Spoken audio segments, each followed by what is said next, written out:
Coming to you live from my closet. It's Rob. It's Rob has a podcast, and now here's the guy who believes in the power of friendship, Jordan Parhar. What's going on, everybody? Welcome to another edition of Rob Has a Podcast. My name is Jordan Parhar, not Rob Cesternino, filling in for him tonight because he's away at the Podcast Movement Conference in Chicago. But don't worry, we're still here to talk about some BB18. Should be a lot of fun. I'll be filling in for Rob tonight and tomorrow on the recap show. So getting a little bit of a different flavor behind the mic hosting, but I think it'll still be a lot of fun. So thank you very much for joining us. As always on Wednesday nights for our BB18 recaps, I'm joined by my good buddy, Alex Kidwell. Alex, how are you doing? Doing good, Jordan. Not rocking any bling tonight, but still a fun guy. Hey. I was really hoping. I mean, I don't really have a lot of jewelry. Like I have this watch, Alex, but I don't really have anything beyond that. So as soon as Paulie did that 2 Chainz reference, I was like, oh man, I need to get some chains. Like how great would that be for the opening line if I had the 2 Chainz thing going on? But I don't. So then I was hoping you would. And it turns out neither of us do. I don't know. Do you think Brent would have some 2 Chainz? Oh, I've got some chains that are, an embarrassing. They're around here somewhere. An embarrassing throwback to my high school years, Jordan. But no, I decided not to dredge those up in the interest of, my image or, whatever that may be. I don't know. Oh man, that's too bad, Alex. I'm really disappointed, man. I just said I believed in the power of friendship, and now I don't know what our friendship is. The fact that you didn't do this, but that's okay. On the happy hour next week, I expect the chains. Okay, so bring them next week. Wear them on the show. It'll be lots of fun. Let's set things up for everybody tuning in tonight. So we are live on a Google Hangout here. We got the chat room going on robisawebsite.com. It is just Alex and I recapping this episode. So we're going to need your guys' help tonight if we want this show to go on for a while. So send us your questions. If you got them, leave a comment on the YouTube video if you haven't done so already, or you can tweet me. I'm at Jordan Parhar. Use hashtag RHAP, and we will get into your questions throughout the show. We're going to start off by talking about the episode, and then we'll get into the live feeds. I don't know how much about the episode we'll talk about because the live feeds have been very chaotic lately. So this should be a lot of fun. One other thing, Rob is he's at the Podcast Movement Conference, but this weekend it's RHAPCon for everybody in the Chicago area. You can go meet Rob and Alex, Brent, Taryn, lots of different hosts from the RHAP universe. So I don't know if there are any tickets left, but there are going to be some events happening in the Chicago area. So if you haven't heard about that yet, definitely check that out. RHAPCon.com for that. Okay, Alex, let's jump right into this episode. Victor has been backdoored. He has been placed on the block. Paulie decides to remove Paul. Paul is so grateful and happy that the power of friendship came through for him. And Victor, I think he said that I think, correct me if I'm wrong, Alex, but he's been saying on the feeds that he kind of saw it coming, but clearly based on the edits tonight, I think Victor was a little bit bamboozled tonight. Yeah, he's been naive throughout this whole process. We talked about it a little bit Monday with our, live feed update that he, even after, getting put on the block to a strong degree, he's still not entirely aware. You know what I mean? It's just, it's a case of somebody who's just like a pretty straightforward, honest guy who's like wanting to take people at their word, and like everyone, he can't find one person who's shooting him straight. You know what I mean? So like he has no truth to compare any of these lies to. It's just getting fed lies from every direction.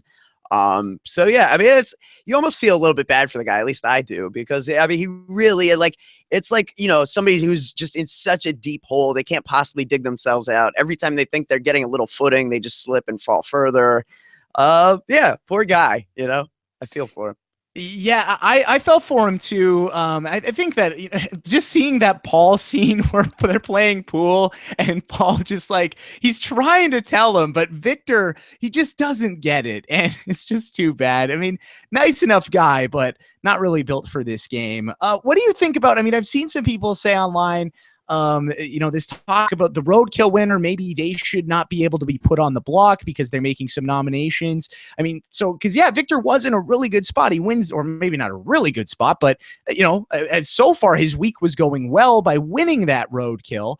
Do you think that maybe Big Brother should have done something to prevent the roadkill winner from going on the block, or do you think that's too powerful? What do you think about that, Alex? I think more so than too powerful, the real issue there is how do you grant safety and maintain the anonymity? I just don't know how you would reconcile those things. By definition, if the winner is going to be anonymous, then you can't know who it is. And, if they're going to be safe, then you kind of have to know who you can't nominate if you're HOH. So there's really no way to reconcile those two things. The whole power of the roadkill is in the secrecy of it, and the secrecy can only exist as a result of creating a situation where you're safe. It has to reveal it. So I think that's the problem there.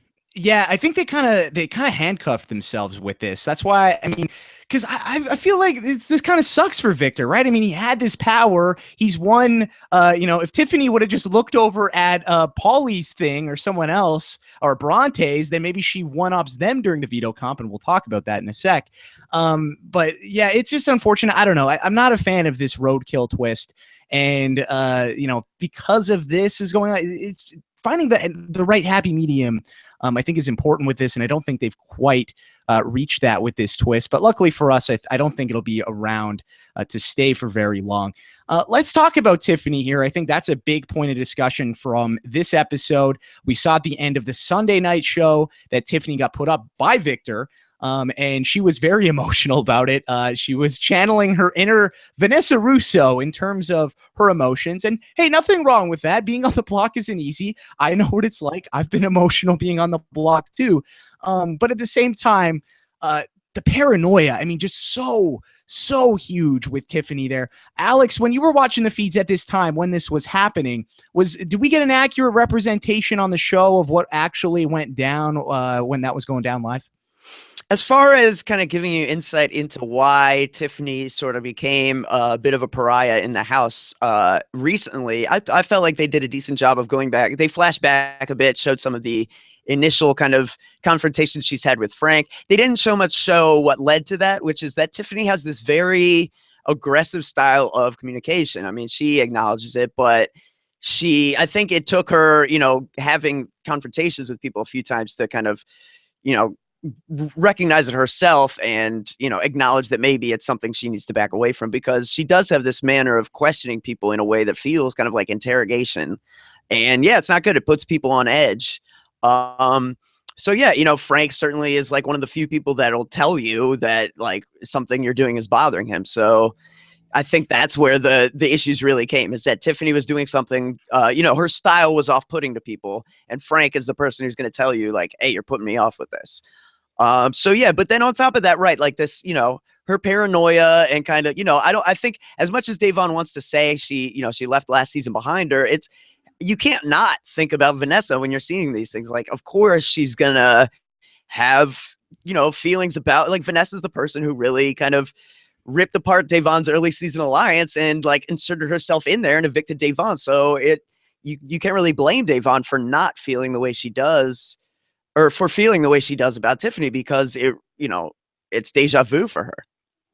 What did you think about how Tiffany handled this situation? I know we talked about this on the Happy Hour on Monday. There was some debate as to whether Tiffany had actually thrown the competition or not during the what was that called? It was called, I wrote it down. The Tozarks. Yeah. Yes, the Tozarks. Boy, howdy. I actually kind of like that name. But we were talking about that, and Brent was saying he was so mad, and he was like, if we watch the show and Tiffany threw that, I am gonna be so mad. But it turns out Tiffany was not throwing it. I think that was a good move by Tiffany. I don't think, you can't, this early in the game, you never know. It is a debate, but I think when you are in trouble and you've got a shot to win it, she clearly had a shot at winning it. She was 1 point away from pulling that thing off. I think you got to take that shot, especially with all these vets and because of the Vanessa thing. What do you think about that, Alex? Did Tiffany make the right move by not throwing this POV? I disagree, Jordan. How about that? All right, there we go. Surprise. No, that's good though. I mean, it's an interesting debate. I mean, we saw this on Twitter. I don't know if people were paying attention to Twitter. It was on the weekend. Vanessa Russo were debating over this. So I'm curious, why do you think then that Tiffany should have thrown it? I think it's very situational. I think, you talk about early in the game. I actually think this is a safer time than later to be doing something like this because of the number of votes it'll take to flip something against you. The sheer number of people they would have to flip, to turn this completely on Tiffany this week. The house dynamics just don't support it. It's going to be very difficult. She'd really have to do some overtime work to incite that, I think.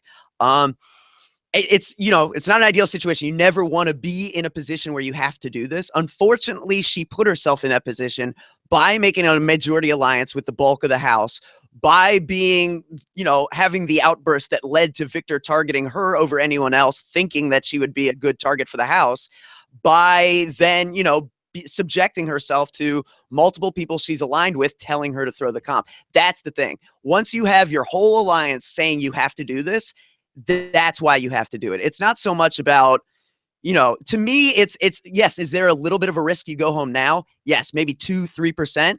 But what she did is the worst of both worlds. She lost and she has everyone knowing that she tried.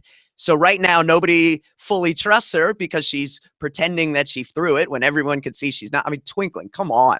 Like, if you're throwing it, do what Howard did in BB18 and do sails or sailing or whatever it is. I mean, something really basic, The fact she used the 3-point K, you know what I mean? There's just too much there to indicate that she's not throwing. To me, like, call me crazy. I think didn't Dan even throw a veto once? Was he when he was on the block? I know he's thrown vetoes. Yeah. He said. Yeah, Dan, actually, this really, I mean, technically, if we're saying this is week 2, that's when he did it, right? That is when Dan did it. And that's when, certain people watch the show and say, oh, Dan threw the veto. I can do the same thing and it'll work just great. And spoiler alert, doesn't always work so great when you try. It's all relative, right? See, it's all about the image you have and what image you need to create. Dan was in hot water week 2. His only real buddy had gone home. And he recognized that he was the pawn. He was able to really sniff out and be sure that he was the pawn. If you know you're not the target and you can throw it, it makes you look weaker. You know what I mean? Dan, he says in the diary room in that moment, I got to throw it. My whole games at this point is predicated on the idea that I'm a weak player. I've got to maintain that at all costs. He knew that there was a small risk going home right then. But if you want to win the game, you need to set up that narrative for the long term. And that's what Tiffany failed to do. She cashed in all her chips at once, and she didn't leave herself with too many going forward, unless other things happen, which I'm sure we could talk about on the feeds. We will certainly talk about that when we get there. The thing for me with Tiffany is that, like you said, she's stuck in the middle. If I was Tiffany, I would go for it, screw it, go for it, try to win, save your butt, win that POV. And then when you save yourself, figure it out after, be honest and tell people. If this happens, which is, like you said, the worst case scenario, then what you have to do is you got to be honest. You got to tell everyone, hey, look, I'm sorry. I tried to win the veto. I wanted to save myself. I'm really sorry. I screwed up. I looked out for myself before the alliance. It won't happen again. I just am really nervous and paranoid, and I just wasn't feeling comfortable. Instead, what we saw in the episode, at least I don't know if this is what has actually happened, and Alex, you can tell us in a sec, but we saw Tiffany say, well, now I can just say that I tried to throw it. Yeah, no, Tiffany, that is not going to work. And Davon and Frank were already on to her in the episode. Alex, since then, has Tiffany come out and come clean saying that she, in fact, was trying to win that POV? No, but I mean, we could get into it more on the feeds. Luckily, some other stuff has occurred, and the heat isn't necessarily as much on the veto comp. You know what I mean? Like, that's the beauty of the Big Brother house, is that a day or two here and there and focus has changed. But, it certainly doesn't do her any favors to try to maintain a false narrative when you already have people suspicious of you that you're hoping to gain trust with.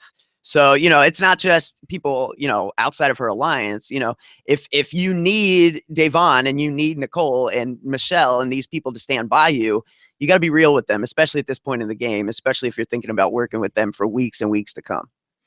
Yeah, it's a tough situation either way, but we'll talk about it when we get to the live feed section of the show. I'm just looking at else here. What else we want to talk about from the episode? Let's talk about the Fatal Five. I mean, that's the other thing that we saw. In regards to the whole Tiffany alliance. Nicole mentioned in the diary room, maybe we have to be the Fatal Four. Michelle and Zakiya seem to be on board. So now, I mean, it seems like, Alex, that Tiffany, I mean, if she's out of the Fatal Five here, and she's already, clearly Frank is not on her side. Paulie seemed to be getting a little bit annoyed with her based on his DR earlier in the episode. Where does Tiffany go from here? Well, yeah, I mean, it's interesting. I mean, we can, again, talk about kind of what she's done on feeds more so than I think on right now, but yeah, she's put herself in a tough spot coming out of this episode, right? I mean, there's definitely not a lot of equity in the move she pulled in Veto. You know what I mean? And the fact that Davon, Davon even talks about how she really felt like Tiffany was trying to beat her specifically. Like, there's just a lot here to take away that's just, bad for Tiffany. And it is crazy that, she was nowhere on the radar. I mean, everyone's telling her how safe she is when Victor puts her up. And no one was lying. But through her own actions, through her own paranoia, through her own distrust of people and her inability to keep that to herself, I mean, that's really what's led to these DRs from Davon, from Frank, thinking about, like, if she, why don't we just take the shot now? And that's the other problem, is like that there are still technically two sides, but the one side has all the cards, and the other side is just, a totally sinking ship. There, I mean, it might as well not even be a side. So because of that, even though it's only week 2, people are already starting to look at turning inward on the 8-pack simply because of the complete lack of threats on the other side. Everyone else is just so clueless and just so far behind in terms of, strategic information of what's been going on, that I wouldn't be stunned if more of them last to, like, the jury phase, simply because they're looked at as, like, we could get rid of these people whenever we want. Yeah, absolutely, man. It's so I love the early game of Big Brother. There's so many different directions we can go into. Okay, Alex, I'm just thinking here. I'm looking at my notes. There's nothing really else I'm dying to get into. I mean, we saw Taryn mentioned on the Sunday episode that there is a James prank every single episode so far this season. We got that tonight with that's true. Yes, with the hashtag Captain. But other than that, I mean, is there anything else from the episode that you really want to get into? Because I really want to get into the live feeds, because there's a ton of stuff that has gone down the past 48 hours. Yeah, a lot of craziness going on. Yeah, I mean, Paulie spelling sustainability, I thought that was pretty good. Good on Danny Zuko. Pretty impressive. Yeah, that was good. I like that. Worthy of note. Worthy of note. I mean, if that wasn't, if it was how long the word is, Paulie would have destroyed everyone with that one. But he had a couple of those, I guess, with 0 points. But yeah, what did you think about that? Did you like the idea of the Big Brother taking the Scrabble format with this and giving point values per for each letter, or do you like the traditional format where Russell Kairouz can win with shotgun in BB11? Shotgun Russell, the love muscle. Yeah, no, this is, I kind of like this. This is more, I think, in keeping with, like, yeah, you make the letters that are harder to use worth more points. And then I think now the strategy needs to become search out the high point letters first. Search out your vowels, search out your Z's or whatever else you think you might be able to use. I know, like, Q is pretty tough. But yeah, I mean, try to maximize those if you can. And study, if you're gonna go into the Big Brother house, study, your words with X's and Z's and stuff. I think that's the way to go from here on out. I've gotten someone in the chat saying maybe they did this last year too. Yeah. Did they do this last year? Okay, so yeah, my mistake there. Last year, I was just so out of it from Big Brother Canada 3 that I was like, yeah, I just didn't even know what the hell was going on. Yeah, no worries. And it wasn't always this, like, it's taken a turn for the gross over the last few years, where it's like they used to search different stuff, and now, like, I think 2 years ago they searched through like acne ridden, like they were searching through like whiteheads, and then last year it was what, it wasn't toe fungus. It was, it was noses, right? Weren't they digging through noses? Yeah, And then that was one. This. So yeah, it's just Big Brother has decided to make this like the gross comp now going forward. It's like spelling and foul smells is what this is all about. For whatever reason, I guess they go together. Okay, well, you know what? I'm sorry to those of you who are spoiler free, but there is a lot of stuff we have to get into that's been going down in the live feeds the last 48 hours. We had some people calling for an emergency happy hour, which I'm sorry we weren't able to pull off, but hopefully we'll have plenty of time to talk about spoilers tonight. So if you do not want to know about the spoilers before tomorrow's episode, now is the time that we will bid you farewell. But you know what? Just stick around. Seriously. I mean, you saw who won the veto. The important stuff has happened. You're going to see this stuff tomorrow anyway. Maybe. Who knows? Maybe not all of it, but it's really good. So trust me, if you can, stick around. With that, cue the spoiler song, which I do not have. Yes, I do not have because I'm not Rob. I don't have a mixer. So this part of the podcast will be, and the audio version is where the song will go in. So we're giving you your warning now, and let's jump into it. Okay, Alex.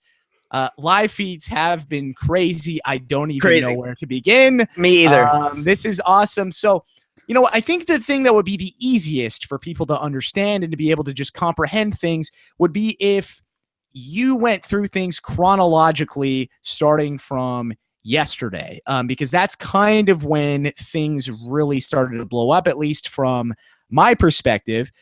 So Alex, let's start with how did this mess begin? Like what was the initiating incident that started the chaotic wheeling and dealing that was happening yesterday and apparently is now jumped into today? Yeah. Well, groundwork was already laid, and we had talked about it some on Monday about how the 8-pack is you're starting to see some cracks. You're starting to see some people not trust each other. A bit of, Davon doesn't trust Tiffany. Frank doesn't trust Tiffany. Davon doesn't trust Frank. Everyone recognizes that Frank is trying to bring in Bridget as some kind of goat for long term. Anytime someone mentions, like who of the, former Jose 4 is going to be left standing, Frank brings up Bridget. It's really obvious what he's trying to do.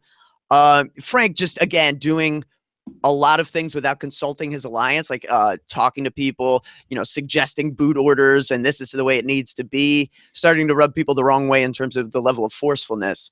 While a conversation was going on about this downstairs between like the fatal 5 girls, or really, I believe it was the fatal 4 at that time. It's so hard to remember. This has been a whirlwind. While they were talking about Frank and how he's doing too much and how he might need to go sooner rather than later downstairs, Frank took the opportunity to tell Paulie upstairs about the 8-pack. So Paulie, who was not in on the 8-pack, was informed with Frank informs him, doesn't consult anybody about doing it beforehand, just takes it upon himself to do it. Okay. And so this is a big catalyst for why people have really now began to, turn on Frank more so. So what was Frank's reasoning? Was there any reasoning for Frank telling Paulie, or it was just like that Frank wanted to try to rope him in? Because that's basically it. Okay. So if you want to give Frank the benefit of the doubt, right? I mean, which, it's kind of hard to do, but if you want to like understand what Frank is thinking, right? Which is what we're trying to do here, understand where everyone's coming from. I believe that he thinks he's doing what everyone wants him to do to a degree. Like he's just being the guy to voice what everyone's thinking. I mean, we saw it, like Dave Vaughn certainly got this ball rolling by telling Frank, like in the storage room there, we saw it in the episode. Dave Vaughn has had multiple conversations with Frank where she has certainly stoked this flame. You know what I mean? Like she has contributed to this anti-Tiffany sentiment that Frank is spearheading now. The idea that we need to get Tiffany out next week, which, as much as you can say we can bring in Paulie and replace, and Davon, actually, if you remember from the episode, Davon is the first to suggest that in the storage room. We don't even need Tiffany. We can just use Paulie. So I think to some degree, Frank thinks he's just actualizing Davon's vision. The problem is you just can't do these things without talking to people, regardless of whether or not you think it's what they would want you to do. Obviously, that's giving him a lot of benefit of the doubt. The other side is like he's just trying to look out for himself. He is trying to, like, he's got a little thing with Corey and Paulie, a little 3. And I think he's worried that wants to make sure that he beats anyone to the punch about revealing this information. So the more likely scenario, and the one that if you're not a big Frank fan, you would probably take, is that Frank's trying to just cover his own ass, and it got exposed when Paulie inevitably, actually Frank was the one who came clean and told people, like, I told Paulie about the 8-pack, but it's the way he went about it, not great. Okay, so what was Paulie's reaction to finding out that, hey, Paulie, so just so you know, like, we're best friends, but there's kind of been this whole bomb squad like alliance that you haven't been in for a week and a half, and just so you know, like, is that cool with you? Like, how did that go? Because I feel like it's a very awkward conversation if you're Frank. Yeah, no, and and Frank tried to play it off, but right, there's really no, once the information is what it is, there's no way to take it well. Paulie handled it about as well as you could expect, but it's interesting. You hear him talk about it later, and he says stuff like, "Yeah, I don't even care." But I have noticed, like, it has made me see things like differently. Like now I notice like Nicole stopped talking about whatever she was talking about when I came in the room. So like he definitely does care. He definitely has noticed, like, this has affected him to some degree. And like, and he's not like holding grudges or anything about it. Certainly he's like glad that he's now on the inside of the loop. But you'd have to be crazy not to be a little bothered by the idea that this was made. And not only were you not in it, you were the guy who was on the block the first week. So that's pretty scary if you're Paulie. So when Frank told the other, the other members of the 8-pack about this, how did they react to Frank's face, and how did they react behind Frank's back? Yeah, I mean, not pleased. Obviously, he tells Davon and Zakiya and Nicole, and he tells James, and for the most part, they're just like, okay, and they just kind of, wait for him to kind of say what he has to say before later kind of gathering in rooms and talking about, oh, this idiot, or this, this guy, he's playing for himself. He's not worried about the group. He's not taking care of the team. The interesting thing is that, yeah, in like the last, or really today, it has been, Davon is kind of so anti-Frank and has really been continuing the anti-Frank narrative to a point that you're actually seeing some conversations about whether or not it's Davon who needs to go soon and not Frank, simply because like Frank has told people that information that allegedly had come from Bridget about how Tiff was targeting Frank did in fact come from Davon, that was a lie that originated from Davon, and everyone is finding that out now. And Nicole is still, I think, on board to get rid of Frank. But if I'm Nicole, and I think Nicole is, because she's playing a pretty smart game and she's really well positioned, you have to be a little worried about the idea that Davon can turn the tides against Frank so quickly with a lie. It would make you wonder, can Davon do this to me? Would she? You know what I mean? And I think that's where Nicole's head's at right now. So it'll be interesting to see, because, the real strength of this 8-pack was in the 4 vets being on the same page. And in many ways, they're on 4 separate pages right now. Davon, had talked about, there's a lot of ideas going around in the last 2 days about a final 5 deal that includes basically the 2 kind of showmances, Paulie and Zakiya, and Nicole and Corey with Davon. And that's great. Say yes to that. They're offering you a final 5. Instead, Davon has kind of spread that around and said, but I don't want that. That's 2 couples in me. Like she's telling James, we need to do something to avoid that. You know what I mean? So it's just too much in week 2. I love Davon. She does great DRs. I hope she stays forever. But like, this is just, it's simply too much. Like, other people are burying themselves. You don't need to pile on. You can just let them do what they're doing, Right. I mean, I love Mama Day so much, but just stuff like this, it's just like, what are you doing? It's just worried about final 5. Davon, it's week 3. Who cares who you get to final 5 with at this point? Like, half of those people will probably be gone, including you at that point. Why are you freaking out about that? And you know what? Being in a final 5 with 2 showmances, that's not so bad. Is that so bad? Because you're in the middle. You're smack dab in the middle of both of them. I mean, that's not the worst thing in the world, but regardless, that's just, it's just so frustrating. Okay, so... yeah, it is. It's crazy. Like, we never would have guessed coming into the season, like, that simply by doing nothing, James would be arguably the best veteran, because right. Nicole is kind of, back in a showmance, and that's putting a bit of a target on her. Frank is doing way too much, and, alphaing around the house and also farting, which like, it's like, it's hard to say like control your body, you know what I mean? But it really is bothering people. Like he's clearing rooms left and right. And like that is at a point where it's like, dude, just go to the bathroom and like figure out your situation and then come back. You know what I mean? Because that's a problem. Like when people are actively talking about it when you leave, like it actually is kind of bad. Old man Frank, man. So yeah, you've got Davon scheming, man. Frank aggressively farting, and Nicole showdancing. James by just hiding in trash cans looks like a strategic mastermind right now. Oh man, Captain Camo, that's crazy. Yeah, the farting and going to the bathroom thing, I think that is a really good strategy. My French teacher told me that when I was in grade 4 or grade 5, and my life has just been so much better ever since. Hey, you never know how you're going to benefit by just going to the bathroom in the Big Brother house. It worked for your boy Kevin. Right? It worked for Kevin really well. So, I mean, you never know. Going to the bathroom, never a bad thing.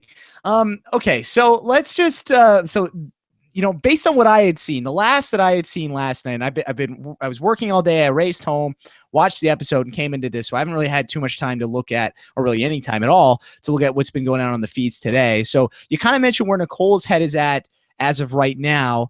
Has there been any more, you know, fallout from what was going down yesterday? Have there been more events today? Is Frank catching on to this? What exactly is going on now? Yeah, really, the bulk of today is spent, you know, people having conversations about Frank and about how Frank is, you know, Frank's name is going to come up soon, like maybe as soon as next week. People are already talking about plans, elaborate. I mean, Davon is illustrating an elaborate plan to the Fatal Five, you know, about how they need to like get Corey to win HOH, and then they can get Frank up with the roadkill. I mean, very elaborate stuff, you know, like. That's too much. Again, you know, what you need to do is just hang on to these thoughts until you see who wins HOH and then move from there, you know, because like, and it's interesting, you know, Paulie and Tiffany are having a conversation today, and Paulie said, like, I didn't realize how much this game really is like chess, but you really can only act so many moves ahead. And he's absolutely right. Like the more weeks down the line you start to write checks for, the harder and harder it is going to be to actually cash them things when it comes time, because once any bit of information starts to leak, even if you just tell it to like your number one ally, you just don't know. I mean, once you put something out there, it's out there, and now it can come back to you. And this is one giant game of information. So that, you know, sooner or later that stuff does happen. Like with the, you know, the idea that Davon told Frank that Tiffany is coming after him, which wasn't true at the time. Like now that's made Nicole question Davon, which wasn't a thing before. And Nicole was, you know, and still maybe totally on board to get out Frank next. I mean, she has only had these conversations with Paulie and Corey, so maybe she's just stringing along those guys. You know what I mean?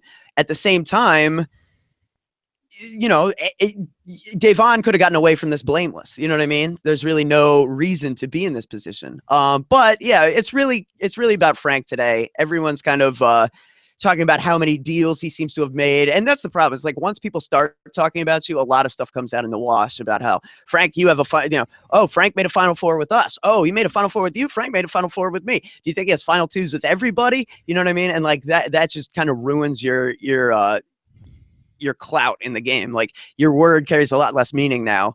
And really the only person who I think is like taking Frank's words at like 100% face value now is his goat Bridget, who like is still just, you know, she's trying, but it's just so funny how bad she is, because she's like, her only strategy, as I mentioned on Monday, is just trying to bake for people. And even people are onto that now. People have called out Bridget's baking as a strategy. Like, how bad do you have to be where your only game is baking and people are even onto that? Like, that's rough, man. Oh man, poor Bridget.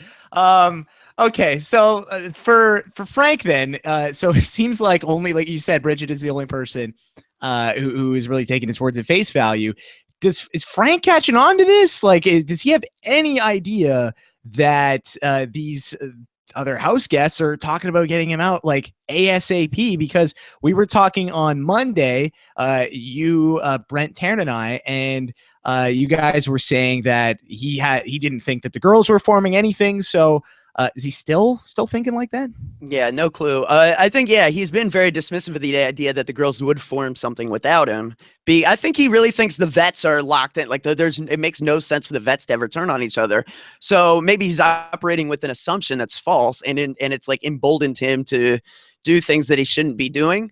But yeah, I mean, he thinks he has a solid 3 with Corey and Paulie, and that may still be pretty solid. But Corey and Paulie have privately talked about, like, it's us two, ride or die to the end, actually, right, buddy? And let's just take everything I still trust Frank, but let's take everything he says with a grain of salt, you know?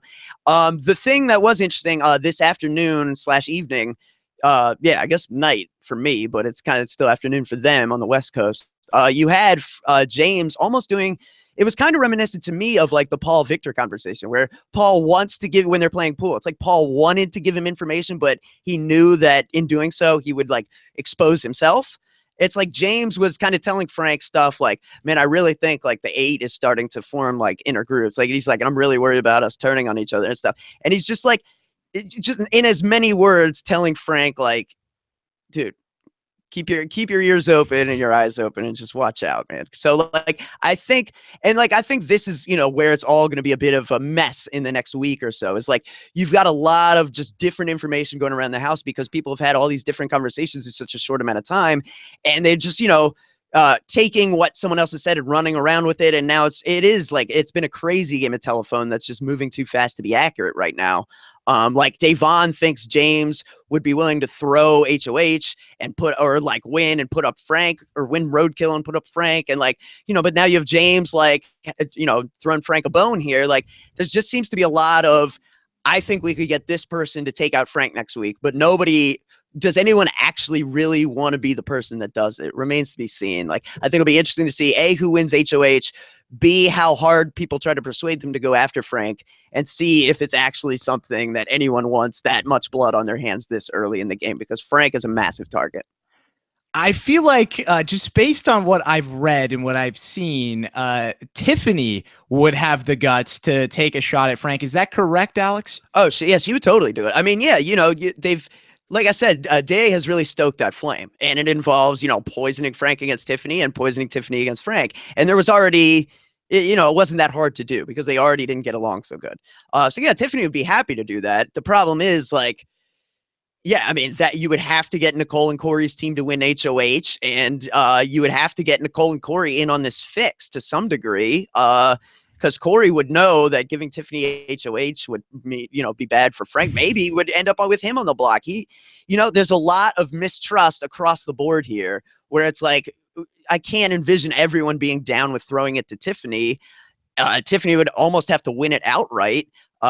Frank definitely wants his team to win it. He's talking about like we should win it and, you know, give it to, like, he's fine with giving it to like Bridget or, you know, Michelle or something. He's you know, hoping for, or having James win or something. But it's really a situation where like a bunch of people are hoping for other people to throw it, and they're hoping for other people to throw it. And it doesn't seem like it's just going to be a bit of a mess, I think, coming up, because this whole thing is just exploding inwardly, like as we speak.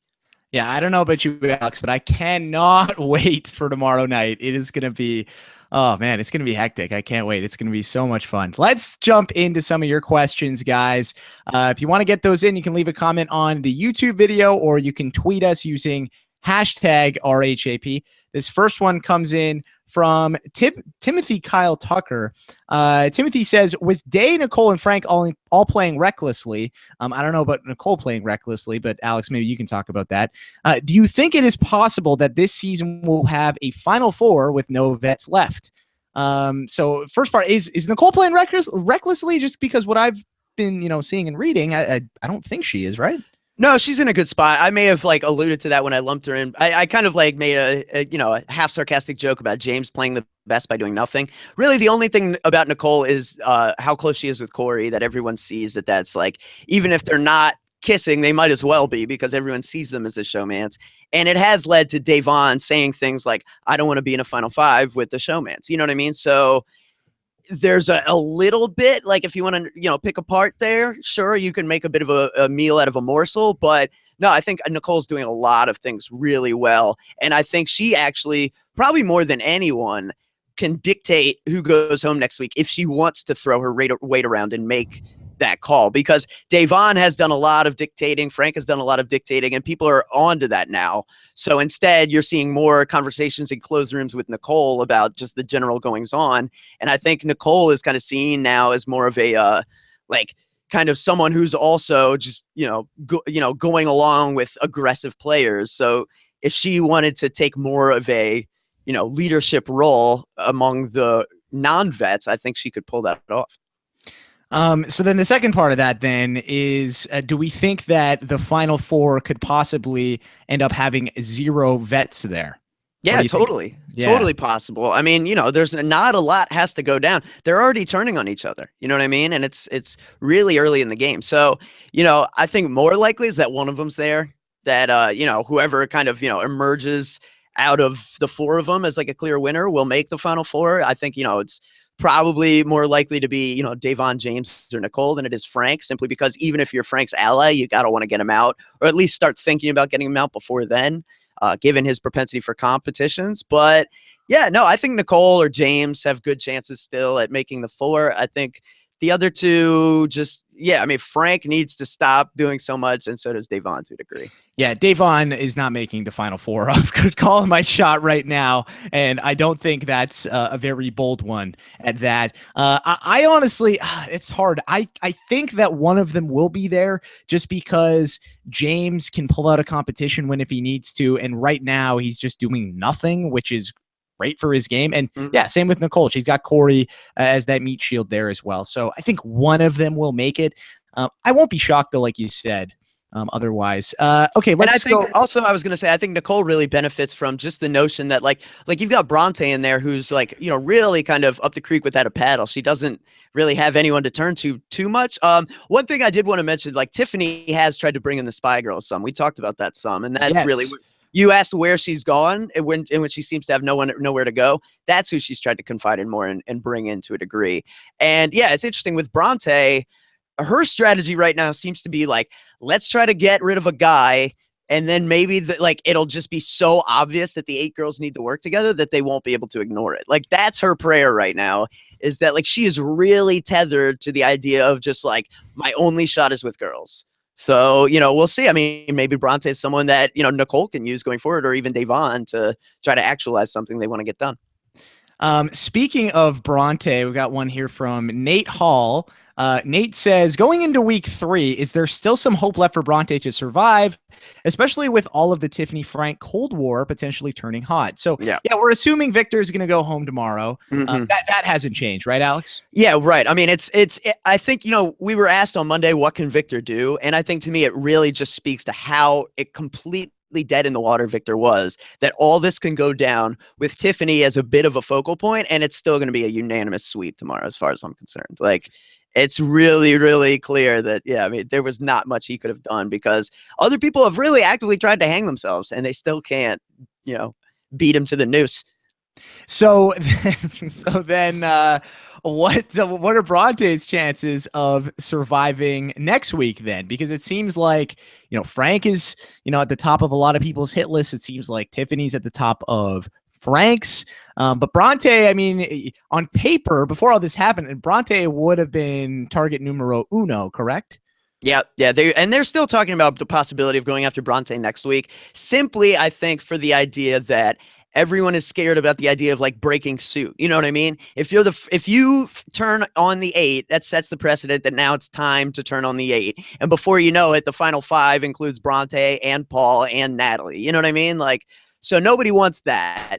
They want to make sure they've sufficiently like decimated that side before making the move inward. And I think that's where a lot of people are torn right now, between we don't want Frank telling us what to do, we're terrified of Tiffany's paranoia, we're worried about Da'Vonne scheming, but can we really address any of these things now? It's so early that, and that's why it's ridiculous, all the conversations that are taking place, because nobody can really act on any of this information they think they have. So, yeah, I mean, Bronte's, helping herself simply by just time is what's benefiting her. Just hang on until this massive group just feels like there's no targets left but each other and turns inward. And before you know it, I mean, that's just going to be blood for blood. And you could just sit on the outside and just kind of like watch it trickle down the drain as you make jury. So that's the spot she needs to find herself in. And she could very well, depending on who wins HOH this next week, it's possible that they're going to stick with the plan and go Bronte, but it's probably equally possible at this point that someone wants to shake it up. Like crossing my fingers. Let's everyone pray to the BB gods tonight before we go to sleep. We're getting that shake up because then this season will definitely kick into high gear. Okay, this one is from Blake Benji. Blake says, considering superfans have done well in the recent past, at this point in the game, could you tell me which players are considered this season's quote-unquote superfans and which are clearly recruits? Thanks. Michelle. So that's it. So Michelle is the only super fan in the house. It depends on how you define super fan. If you're talking about someone who watches feeds, yeah, I don't think that any of the new players have really checked out feeds except Michelle, who clearly watches live feeds and is a big fan of the show. Okay, so then who is clearly a recruit that doesn't know anything about the game? I mean, we saw tonight Paul was pretending that he didn't know the rules of the POV when he actually did. Great job by Paul tonight. And that's something I think we brushed over a little bit in the recap of the episode. Paul's looking great. I'm really liking what I'm seeing from Paul lately. What do you think about Paul so far, Alex? Right. Yeah. Oh, and Zakiya. Right. Zakiya has been watching for a long time. I don't know if she's ever dabbled with feeds, but she has been watching the show forever. Paul, I think, is an example of somebody who, like, if this was a season full of new players and full of recruits, like, Paul could be a good player this season potentially. I don't know that he necessarily is as good at persuading people or, winning friends and allies as he thinks he is, but he's learning quickly and he recognizes the right things to do better than almost anyone in this house, including some of the people who've played before. Like, there are people making the same mistakes that got them evicted in previous seasons. And you've got Paul learning after 1 week immediately, okay, this is what I need to do. And it seems like common sense to some degree, but it's really not, because the instinct is to do what Victor did and like be mad and be bothered by the fact that they got you. You know what I mean? And Bronte, to just be scared and feel like it's got to be like, we saw the whole show tonight focused on the idea that Victor is going to get blindsided. But every Bronte DR focused on how Bronte thinks she's the target, because she's just so consumed with the idea that I'm on the block. I voted for Paulie last week. Surely, like, I'm the one. Like, that whole, the rug was pulled out from under them, and now they're shaken. They're disturbed. You know what I mean? And they don't really know, if they could be operating with that much bad information for that long, now they can't really trust anything they think they know. You know what I mean? Like, it's really, it F's with your head pretty bad when you think about like the psychology of it. So as a result, yeah, you've got like a lot of these people who really are just, still just so far behind in terms of the strategic game. And Paul is being given tidbits of information because he did the right stuff, because he just laid down and just agreed to everything and accepted the premise of his position in the game and, blindsides his own buddy and agrees to whatever the HOH wants. And those are the things you got to do if you want to survive. He's right. We can't all make it. The clock is ticking for one of us, and he doesn't want to let it be him. Good for him. That's how he should play. All right, this next question comes from Mr. Epic. Mr. Epic says, is it just me, or have these vets barely learned anything from their past mistakes in their previous seasons? Yeah, I mean, we kind of touched upon this a little bit, right? I mean, I guess Nicole has, but I don't. I mean, James is kind of doing the exact same thing. I mean, I guess it's working for now, but Davon and Frank, it doesn't seem like they have learned anything, right? Well, I think they all really are to some degree. And I think it really speaks to how hard it is for human beings to change what's a natural behavior. Like, you can't just say, I'm going to change this and then change it. Like, Frankie Grande talking, and I hate that I'm bringing him up, but I actually really like that he talked about how he worked with like a life coach specifically for Big Brother. He prepared, he tried to like learn how to control his temper. He tried to like do things that would better who he was for the game. You know what I mean? Like, to me, that is the correct approach. Like, if you really want to actualize change, it takes like, active, like you have to like go to, some kind of life coach or a therapist, or like actively engage in like daily behavior patterns that like reframe your mind and remind you of like what you're trying to change about your behavior. And like, that's a lot of work. Like nobody really wants to put in that kind of work. So you tend to see people after enough time. And again, that's the key. You know, it's easy for 1 week to be a model citizen, but after 2 weeks, after 3 weeks, after 4 weeks, you're going to see people revert to who they really are. And that's Nicole getting bored and finding a guy. That's James getting bored and finding a trash can to hide in. That's Frank getting bored and becoming a cocky dude. And that's Davon getting bored and getting, you know, throwing some shade around a little bit. You know, that's who these people are. That's why they were chosen. That's what makes them good TV in a lot of ways. But it also speaks to just how hard it is to come into the game playing something different, no matter how much you might want to. All right, let's take another one. This one's from Zach Kennedy. Zach says, why are these people only wanting Victor out? Why not just have less stress and take out Bronte? Is it simply the boredom making them overplay? So would it be less stressful if they took out Bronte instead of Victor? Because I feel like, I don't know, do you really want to keep Victor around now that you've actually taken this shot? Right, yeah, I mean, I guess the only upside is if you wanted to somehow turn it against Paulie, because we know that Victor would hold Paulie responsible for the situation. You know, he doesn't necessarily know how deeply the fix is in. He thinks this is Paulie's move, you know, more so than it is everyone's move, which it really kind of is. I think the reason you're not going to see this is because that ultimately Bronte is, you know, pro girl. And even if not everyone realizes to what extent they can work with her, like, that's got to be in the back of their heads right now. I think, you know, even if it hasn't turned into an outright battle of the sexes, the idea that there's a numerical advantage for the girls is in the back of some people's minds. And whether or not they want to exploit that now, you know, maybe not. But, you know, when you're talking about like, who do we get rid of? And your choice is Victor or Bronte, and you don't care much either way. You know, I think most people in the 8-pack should want to keep the person who they think they have a shot at maybe working with down the road if they need the number to pick up. And most people in the 8-pack are female. So I think the inclination should be Bronte, especially with Victor really kind of being a bro's bro. He really hasn't done a lot to make connections with other women in the house besides, I guess, like his initial showmance with Natalie and how he's, you know, somewhat maintained a relationship with those girls.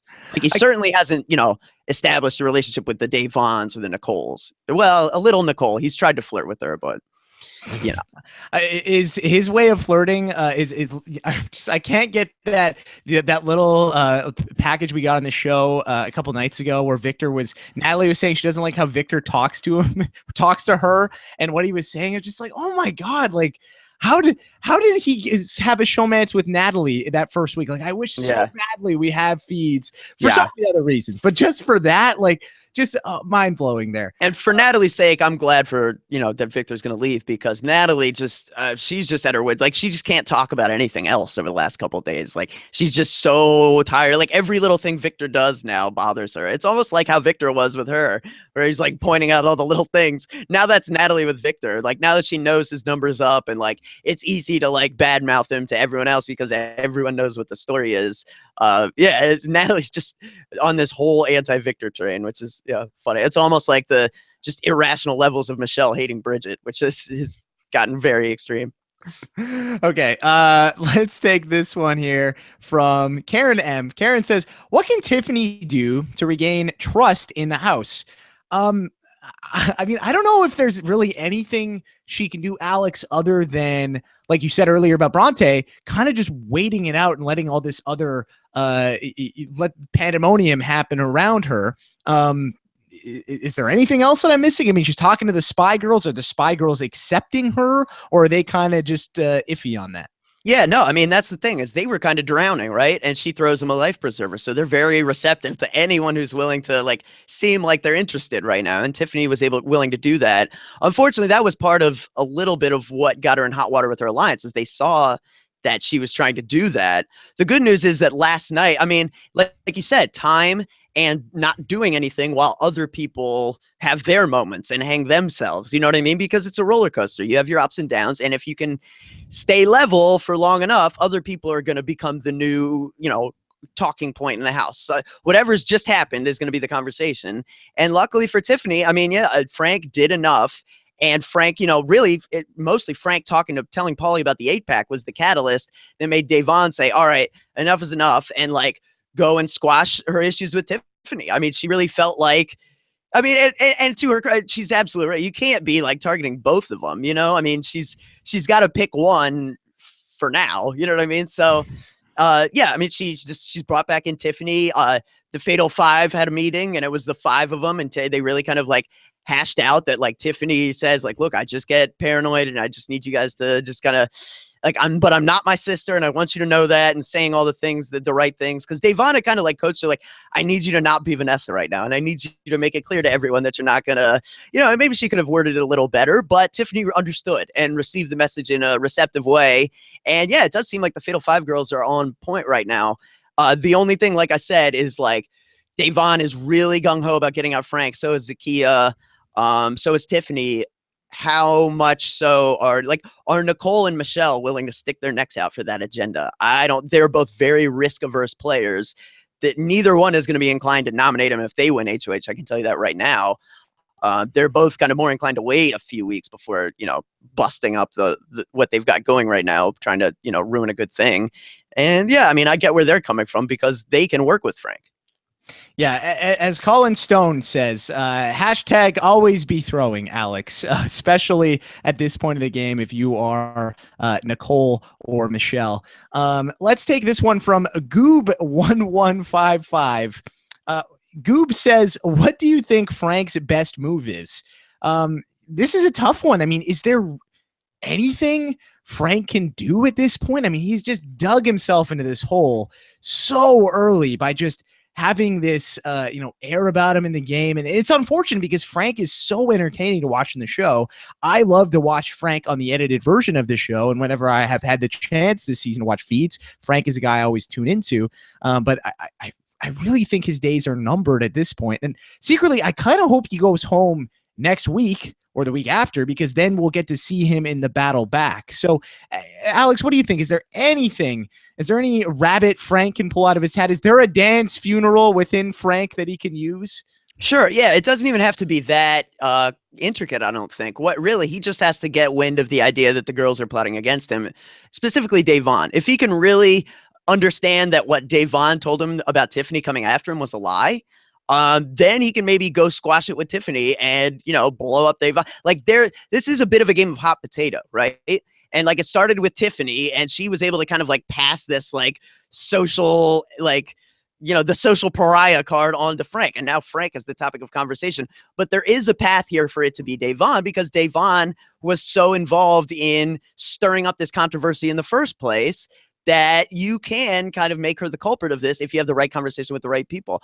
He's benefiting already without even being aware, simply because Corey has been brought in by Nicole on this plan of targeting Frank, and Corey is probably a bit more pro-Frank than he is Devon. So Corey is like Corey and Paulie, maybe to a degree, are trying to convince Nicole that Frank maybe doesn't necessarily need to go right away. Let's just watch him. You know what I mean? So that stuff is happening without Frank having any idea that this is going on behind him. If Frank were to find out that these conversations are happening and he could trace it back to Devon and Zakiya, like, I think there's a very real way for this to blow back on them and him to find himself in a more powerful position than he was before, which is interesting. I mean, it just kind of remains to be seen, again, who wins HOH. And, you know, if it's Frank, people are going to be coming to him with stories to try to save themselves personally. So that'll be interesting to see. If it's Devon, I think, you know, she's at the point now where you may as well just take the shot at Frank, because as we talk about on these shows, like, if you're going to let the information get out there that you're targeting someone, you may as well just take the shot now, because it's going to get back.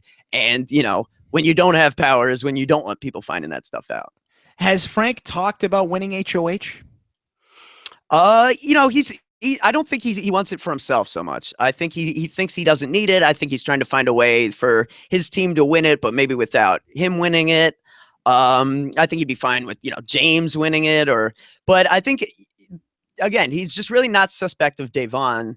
And yeah, I mean, that's really the key here, is that Devon is the one, Devon and Zakiya are the ones who really want to get Frank out. I mean, Zakiya is really pissed that Frank told Paulie about the 8-pack, because like she's in like kind of a showmance with the guy and she's been lying to him. You know what I mean? So like, if you're Zakiya, you totally get why she's like had it with Frank. You know what I mean? But it's just a question of like, could they, you know, go after him so rabidly that they lose sight of their own games in the process and end up doing more harm than good to their own personal games. All right, let's take this one from Dylan Deming. Dylan says, looks like Jordan is rocking some makeup. Color pop from Zakiya. Does it look like I'm wearing makeup, Alex? I'm not. I'm not wearing makeup. I mean, it is kind of. I mean, as Frank said in that episode in the HOH room, it is very hot in my closet right now. So maybe that's what it is. Yeah, you got good lighting there under the staircase, Jordan. In your little Harry Potter room. Yes, exactly. The cupboard under the stairs. Yeah, 9 privy to drive. Was that your British accent, Alex? That was I don't know what accent that was. That sounded like I think it was just like I think that's just like what the narrator of the audiobook sounded like to me. You listened to the audiobook of Harry Potter? You didn't actually read it? I think I did both at some point. Oh wow, look at you. Working overtime. Okay. Learning new things about Alex Kidwell every day. Okay. Miss Kadion says, who would you say is in the best place right now? And who would you say is in the worst place? Okay, so Alex, first part, who's in the best place in the house right now? I mean, has to be one of these people that we're not even really talking about, right? Yeah, probably. I'd say like, I mean, I would argue Nicole, because even though like she's like, I mean, it is good to not be mentioned, but also good is to be the person that everyone wants to talk to. And that's what Nicole is right now. She's like, yes, she's in on all the conversations, but she's not like the catalyst of any of them. You know what I mean? She's not the one talking. She's there to listen, and everyone wants her there to listen. And that's like the Andy spot. That's where you want to be. You know what I mean? You want everyone to think that you're their person to confide in. And so then you have all the information. And I think Nicole has the most information in the house. And, she could, which puts her in the best position to do something if she decided she wanted to. I think Michelle's in a really great spot as well, simply by getting herself in the majority within the majority and then basically kind of going to sleep. I mean, really all she's focused on right now is her dislike of Bridget. And it's actually good because like, people just think it's irrational and silly. So people are just kind of almost like, oh, Michelle, she's just so, it's funny how much she wants to get Bridget out. You know what I mean? And people just kind of dismiss her a bit. And she's going to be here a long time at this rate. The only person talking about any dangers, like Frank recognizes her as the one super fan. And Frank, having played with Ian, knows the danger of keeping someone like that around to the end game because of the mental comps that'll crop up around 5 or 4. So Frank doesn't want to let Michelle get to the end. But, I mean, he doesn't want to target her now. He's certainly got too many other people to think about. So Michelle's in a great spot.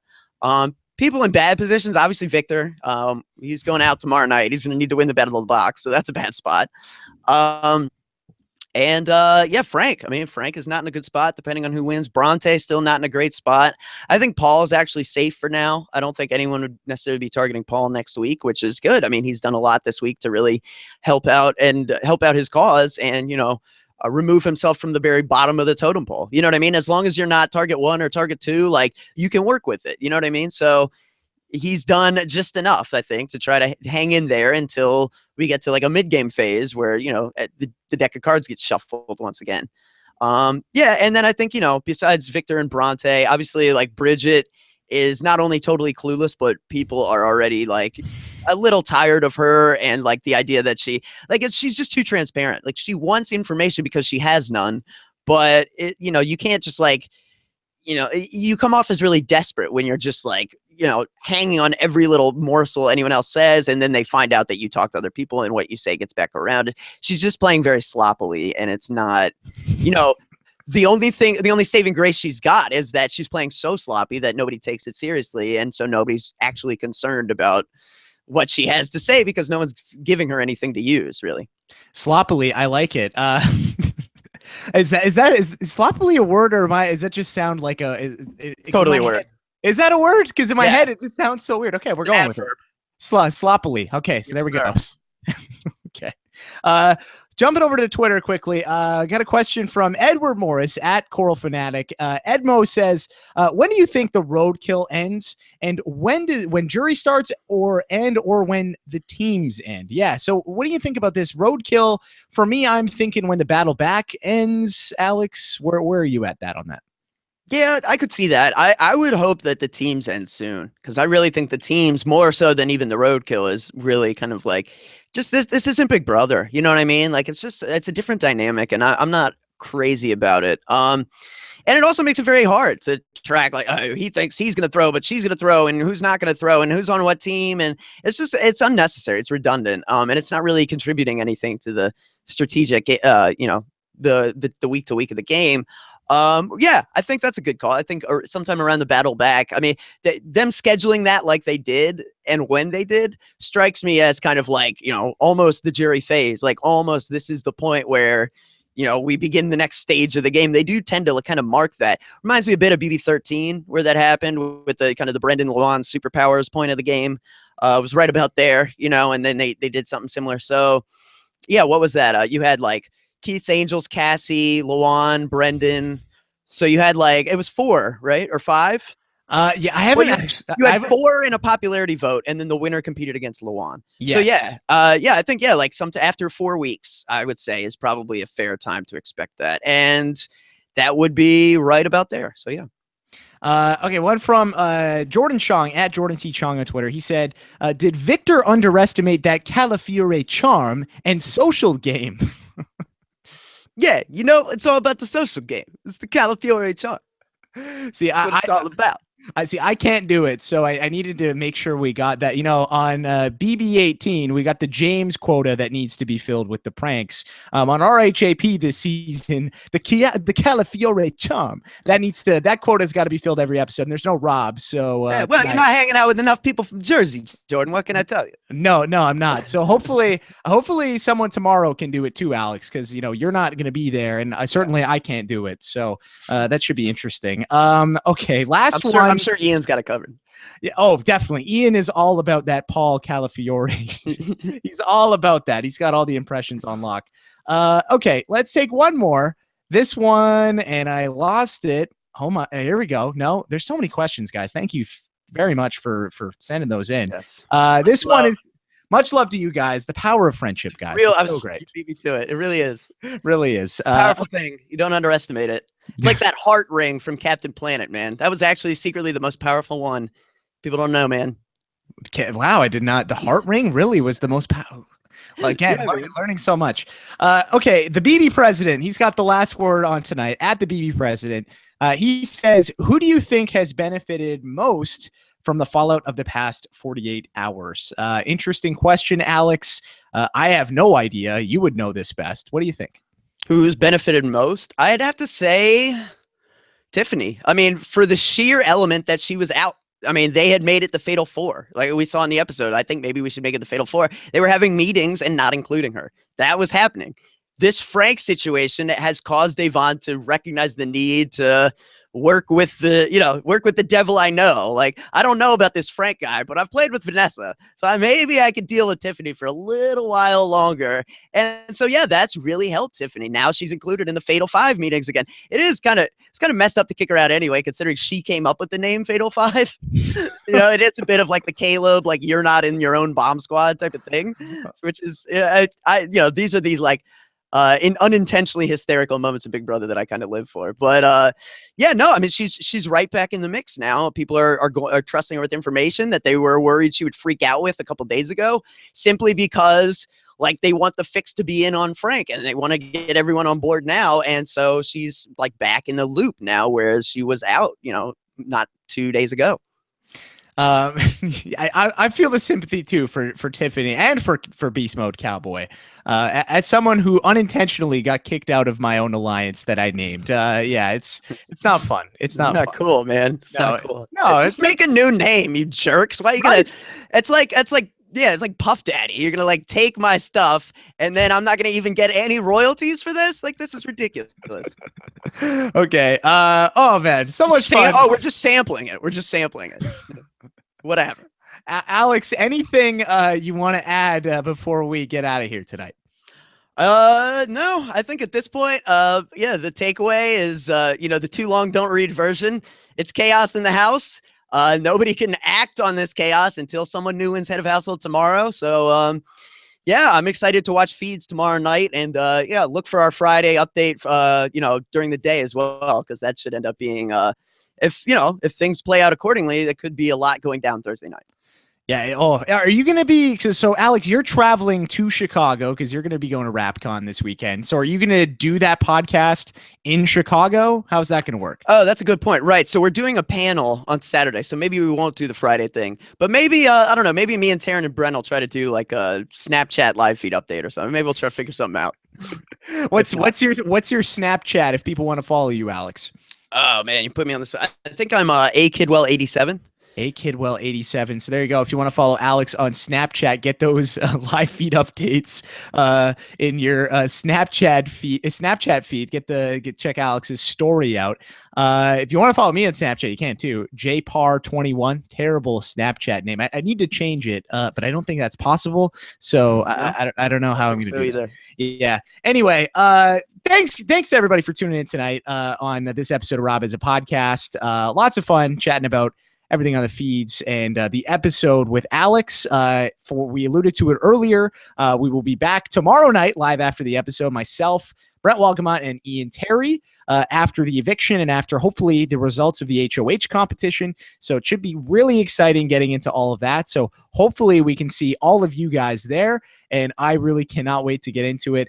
If you enjoyed this episode of Rob Has a Podcast, you can subscribe to the podcast on iTunes. Get more. Go to robhasawebsite.com/iTunes. Never miss an episode while you're there. Alex, we need a hashtag for tonight's episode. Does anything come to mind for you? Yeah, I'm looking at the chat room. I see people talking sloppily. I thought that was good. I like that. Sloppily was good. You didn't know if it was a word. That's fun. Yeah, so let's go hashtag sloppily. I think that's a fun one. A lot of people are saying hashtag Jordan Has a Podcast. If you want, if you want to go hashtag Jordan Has a Podcast, feel free. You can shorten it to hashtag JHAP. We also talked about Old Man Frank. I saw someone mention. I like that one as well. Old Man Frank. We could do that. Farting in the bathroom. Lots of potential things. You know what? It's a choose your own hashtag night on RHAP. You can pick whatever you want. Yeah, JHAP is short, so you can go with that, and you can also do Old Man Frank or sloppily if you like one of those. Yeah, I pick one of those. We're cool with it. Tweet us though, regardless of which hashtag you choose, and let us know if you made it all the way to the end of this. What you thought of this episode of our RHAP? I am at Jordan Parhar on Twitter. Alex is at Alex Kidwell. And you know, if you want to, last year when I filled in for Rob, when I had, I think it was Taryn. It was Taryn and I and Spencer Clausen. End we did hashtag hire Jordan or hashtag fire Jordan. If you want to do that, you can tweet Rob as well. And if you want me fired, hashtag fire Jordan, feel free. Got a lot of those last summer. It was very funny. Why do you do these things to yourself, Jordan? Why do you put yourself in these positions? Oh, it's fun. It's just your Big Brother game all over again. Yeah, you just can't help but shoot yourself in the foot. Yeah, I really do like it a lot. It's fun. It's amusing for me. And we're just doing a podcast about reality TV. So if people want to fire me, you know what? That's totally cool. I don't mind. Okay, guys. Well, that's going to do it for this edition of the podcast. Alex, have a great time in Chicago. Woo! And have a great time. We were talking in the pre-show. Alex is really excited to get into Pokemon Go. So, Alex, check that out tonight. Yeah, so have fun with the Pokemon Go. You're going to have to let me know how that goes. And I have to walk around my neighborhood and see what's available. Well, maybe there's going to be different Pokemon available in you're in Silver Springs, Maryland? That's where you're at? Yeah. Maybe I go to Chicago and there's something else out that way. Find something new while you're out there. While you're in Chi-Town. So you'll have to keep us posted on Twitter and your Snapchat about that.